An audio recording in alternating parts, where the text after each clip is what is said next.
Hi, I'm Paul Moeller from University of Colorado Boulder. I want to thank George for inviting Laura and I to speak today. I would say it's unusual to find someone so bold as to invite catalogers to talk about a single mark field at any time, anywhere, and especially after lunch. Laura and I will do our best to prove George's decision was good. I'm going to do a kind of just an overview of the 583. Michael and George have both done a really nice job kind of putting in the big picture. So this is kind of what we were asked to talk about, what's been done so far, and that's mostly, we'll talk about Boulder, a discussion of the 583 field, local disclosure versus broader disclosure, and updating the MARC record practical issues, and that's going to be Laura's part. So what have we done so far? So we have signed the last copy or the intention to retain status to monographs and serials in Pascal. And so I think most of you must know Pascal is a storage area down here in Denver. And so what we really did is add that note to the materials in Pascal that are print monographs or print serials that circulate. So they were already there. So as Michael said, it's like easy, this is passive, this is easy. So this was kind of an easy target for us. And you'll see there the over 700,000 bib records have had this added to it at this point. The status does go in the 583 field. And the Pascal materials, these are materials that have went to storage over years now, many years, and we weren't really thinking about shared print trust at the point that we were doing this selection for Pascal. But I can say that it's very unlikely that any of these materials are heavily moldy or completely falling apart or not down there. So when something got sent to Pascal, someone physically had the piece, it went to Pascal, they physically processed it, assigned a place for it to live in their stacks there. If you've never been there, it's a really interesting tour, so you might want to go. And it's parked there. So there's a very, very high likelihood that that piece really is in Pascal, and it is in usable, it's an okay shape, put it that way. It may not be perfect, but it'll be pretty good.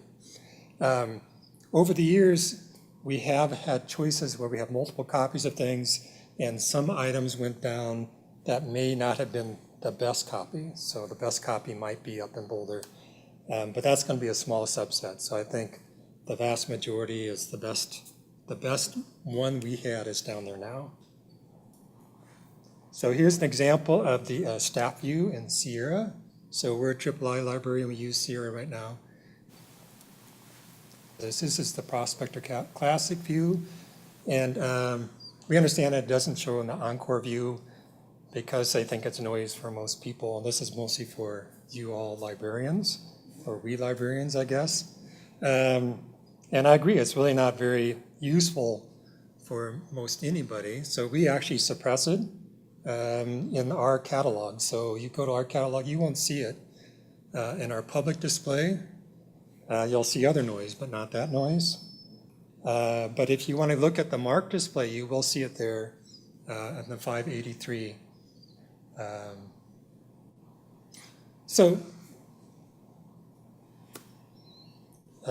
Here's the overview of the 583.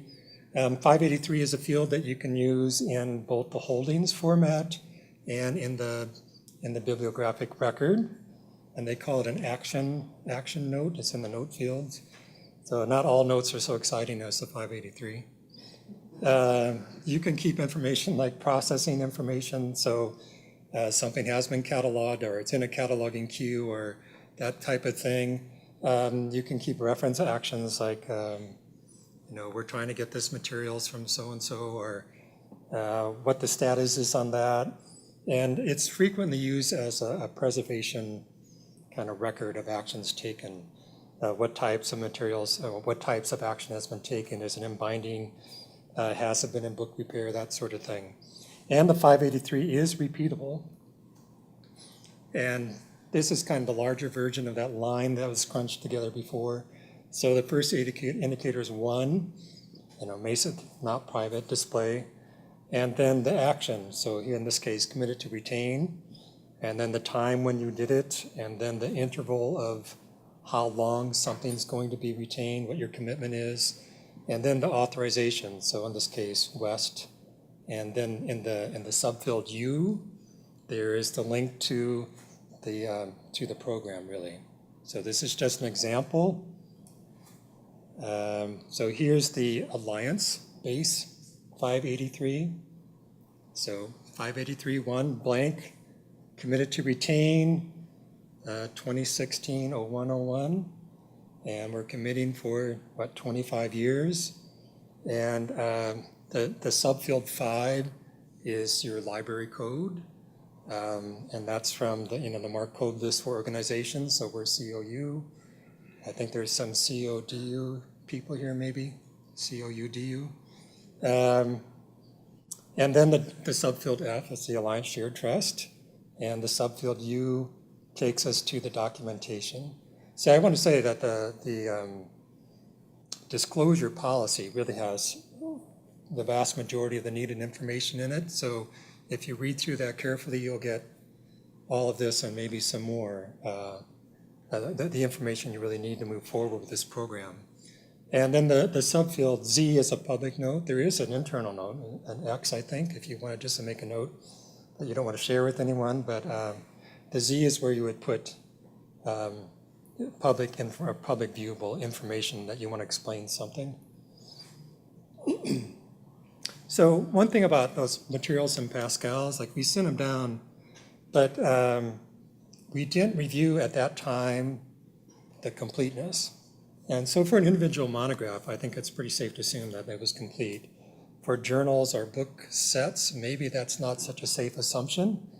But if you're going to do a more, so instead of the easy, what's easily done, what's easily available approach, like what we did with Pascal, if you're going to take a more proactive approach, you would probably want to ascertain the completeness and then let everybody know how complete something is. So this is really about serials and monographic sets. This would be a second 583 note, and you would have a subfield 3 which explains which items are there, and that should match your MARC holdings, your 866 or your 853s and that kind of thing, 85X fields. And then you'd have an action completeness reviewed, the time date, the institution again, COU, the Alliance Trust, and then the method or action of validation. So I think Michael mentioned this. Some people are going down to page level. So if you're going to contribute to like the JSTOR archive, and you have some obscure German publication from 1870, they probably do want a page level verification. They would not be happy with just a volume level verification, which generally means we have something from that volume. It doesn't necessarily mean that we have actually every page of that volume. And if you do an issue level verification, that's going to mean, if it's 9 issues in that volume, you've ascertained that we have 9 issues, right? So it's your level of completeness has got to match the program that you're working with. And then there's status, right? And a public note. So this is kind of a completeness note, and here's an example. So it's just the 583. Here's a nice little set, 1 through 32 and 34 to 44 volumes. And you're asserting that we reviewed this for completeness, and this is when we did it, and this is the library COU that did it, and we did it as part of the Alliance Shared Print test. And I should point out that delimiter F, that subfield F, is repeatable. So if you're contributing to multiple programs that share the same requirements, then you can repeat that and say Alliance Shared Trust, subfield F, West, that sort of thing, as long as they have a similar understanding. And then you have more information there. So the subfield L, you say that's a water damaged, and 33 is no longer any good. Here's another example. Here the holdings are a little more complex, but it's all the same idea. And this one, your public notice, you're missing 4 and 38.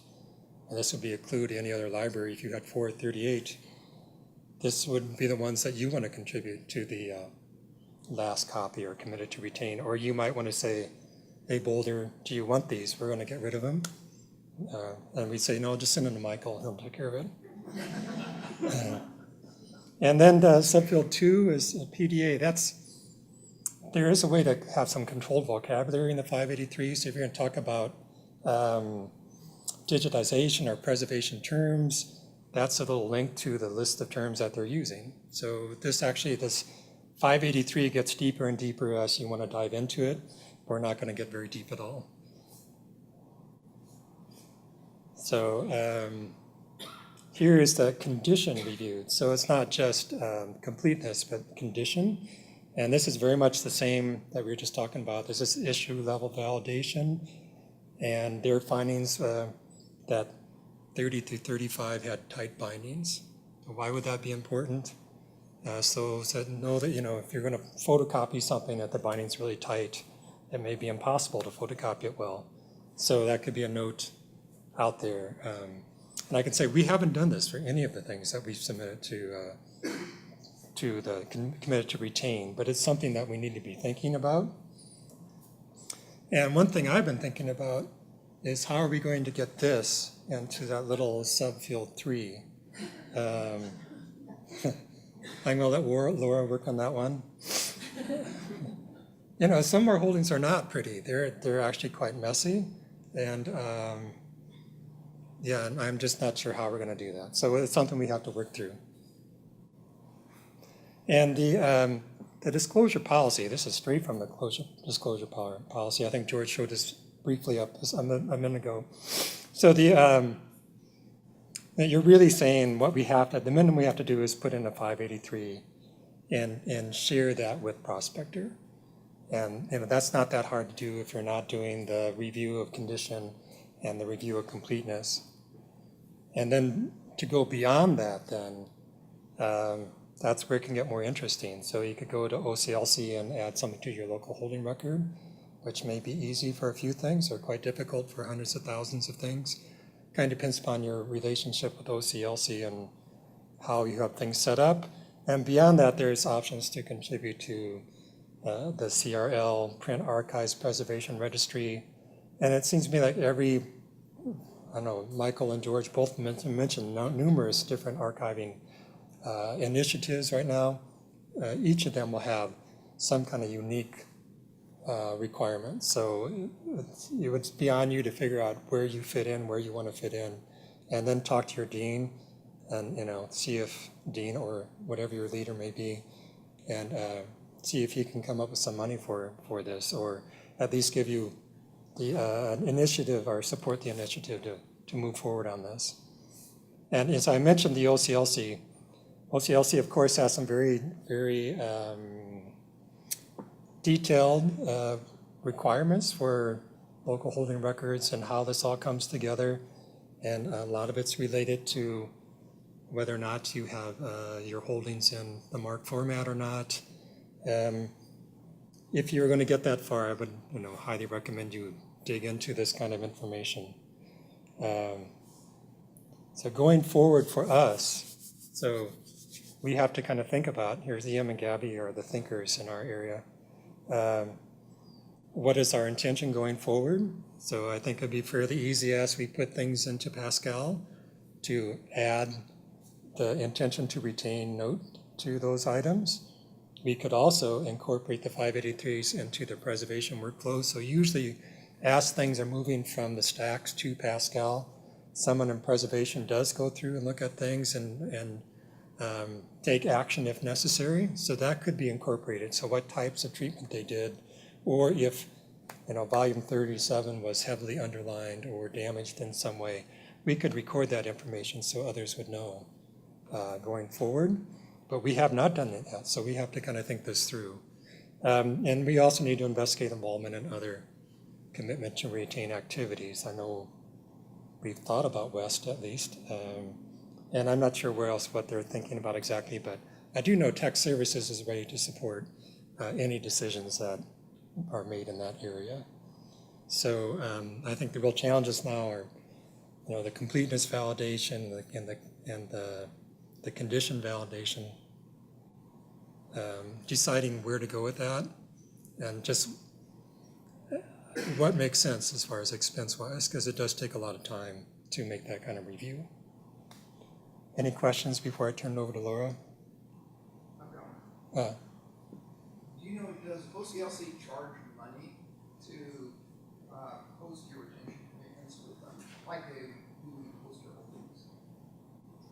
Like, this is a retrospective activity. That is, you said you had hundreds of thousands, 700,000 records. Would they charge you like a per record charge on both those commitments? I have to say, I want to say 10 years ago or 12 years ago, we did a big loading of a batch load of our holdings on OCLC, and I don't think there was any additional charge, but I think we're paying for it already. I'm afraid I can't answer that question. I suspect no, but that's just me. Okay, while Laura's coming up here, I did put a couple of resources that might be of interest to you if you want to dig in further. OCLC bib formats and the mark information. So I was double checking on this last week, and really if you come across one of our records in Prospector that we've added this note to, all you'll see is that the note is there. And I got a little concerned because, at least for serials, for monographs, as Paul said, if we've put this note in, it's usually just going to be one book. It's pretty obvious what is or isn't there. But with serials, our holdings in Pascal are a little complicated. So I wanted to show people how they could actually see what we have committed to retain if for instance, you are weeding serials. So every cataloger's favorite publication. Almost all of our print periodicals, our earlier volumes are now off-site, and our latest 5 years are on-site. And as I think it's slow. As earlier mentioned, as Paul mentioned earlier, we decided not to display this field at all in our public record for our users because it really is pretty meaningless to most of our users. And we also have not added it to any OCLC records, largely because that would be a lot more work, I think, at this point. But I was really thinking of this as something that would be more locally useful or regionally useful than necessarily useful to somebody looking in WorldCat. So if you go, I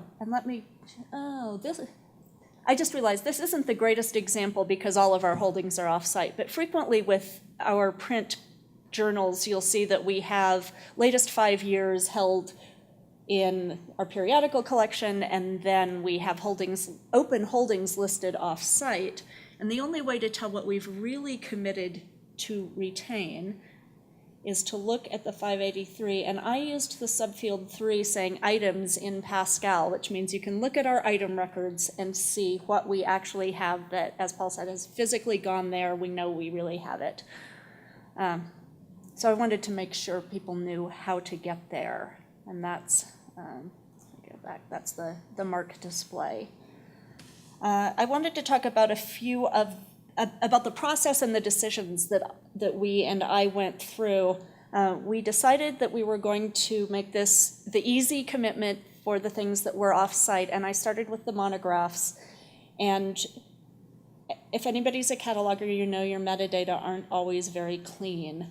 So I had to run a lot of lists, sort of sample lists, and I exported my data into Excel and then would filter to see, am I really getting only print, because we actually have a lot of microforms off-site, Am I excluding the government documents because we're a regional depository and we have other obligations with those? And then am I really not including our special collections and archives and former reference materials that don't circulate? And so that actually was probably the most complicated part of this whole venture for me, was making sure I didn't put this note in something that wasn't going to be useful to other libraries. And once I'd figured that out for monographs, it was quite easy to figure it out for serials. And then I just added that subfield 3 items in Pascal to every serial. A bit of a disclaimer. I feel bad that we haven't gone through and been more detailed about our holdings. So maybe someday we can do that. Another thing to note, and I was thinking about this with the matching tool, that not all of our records have a subfield H in the 245 anymore, general material designator. That's going away. And so I had to do a combination of subfield H and 33X fields to make sure I was really getting rid of the microforms.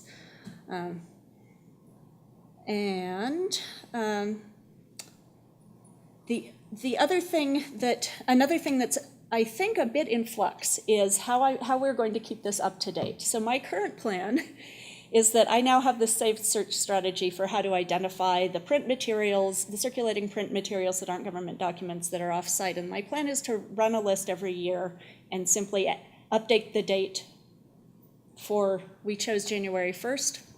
It's a nice, easy date. And add this field, which I'm trying to think of as the action note, since we're moving away from Mark, the action note committed to retain to all of these records. But it would be nice to think about if we were going to expand, for instance, other materials we knew that weren't being sent off-site, but we were going to make a commitment to retain. I'm not sure how we would work that into our cataloging and processing workflow. So that's something that we haven't necessarily talked about or figured out. Obviously, if there were a collection that we had determined anything we buy on this fund, we're definitely going to keep, or anything that was in this gift, we're definitely going to keep, I would want to either create a macro or create a load profile that would just add this field. I would not want to rely on somebody having to type out extended date and time format into 2 subfields. And if anybody is interested in how you would do that with a load profile, I'd be happy to talk to you. Not in front of everybody, at least if you're I, because it's actually very easy to create a load profile that will just add a field and not touch anything else. I discovered that recently, and it's very cool. Another practical issue that we came across that I hadn't necessarily anticipated was, we obviously made an announcement to libraries staff, but preservation people in particular were much more interested in this field than I had anticipated.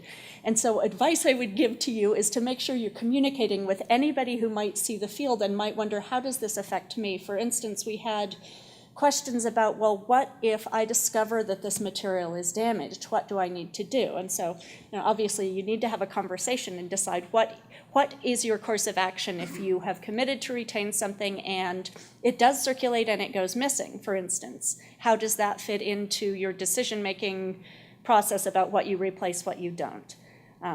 So it's important to think about the bigger picture of everybody who might be impacted by this commitment and this declaration of this commitment, and make sure that you are conversing with them about how does this affect your workflow, or how doesn't it affect your workflow. I think it's highly unlikely that most of this material will ever go missing, but we have talked to our preservation people about, okay, if it does, here are some things you can do. And since we do get to reconsider, it's not the end of the world if, say, I thought about this. Okay, so we have a non-circulating copy and we have a circulating copy, and the circulating copy goes missing. Well, we probably want to remember to remove the 583 because we don't want people thinking that we have something that we don't have. And it's probably as simple as that. And that did make me think about, well, would you remove the 583 or would you edit the 583? And maybe this is a discussion we could have later. Would it be helpful for other institutions to know we had committed to retain this, it became irreparably damaged, now we've withdrawn it? And how would we indicate that? So, as a cataloger, I don't know if that would be helpful or not, I just know it could be done. I'm really hoping that that isn't an issue. I guess the only other thing I made a note to talk about was just how we went about identifying the collection, but I think Paul already basically said we took the easy way. And I think it would be nice to talk to subject specialists about are there other areas that we routinely collect materials in, or specific publishers that we know we're always going to keep this material, and can we incorporate this into the workflow? Are there questions people have about the sort of the practical? And adding a mark field to a bibliographic record isn't rocket science. I just wanted to add that one of the issues that came up was the preservation question is that the note gets attached to a bib record. So the situation was we actually had 2 copies instead of 2 item records. And there was a question of whether the note contained both of them or one of them, or since we still had another copy, did it even matter? Like, was that enough to have this one copy? And preservation was really concerned about the replacement copy. So do we need to replace this because it seems like we're participating in this program and we should replace it? And then if we replace it, how important is it to replace it with the exact edition and paperback or hardback? And that's challenging for some of these older books. So those are some of the types of questions that we grappled with, and it was good to have that example from them. Yeah, it would be nice if there would be a way, if there were a way to link which item it is, but once again, we would have to actually look at the item to determine that. So. They're all out at Pascal. And they're all at Pascal, which is very cold. Thank you.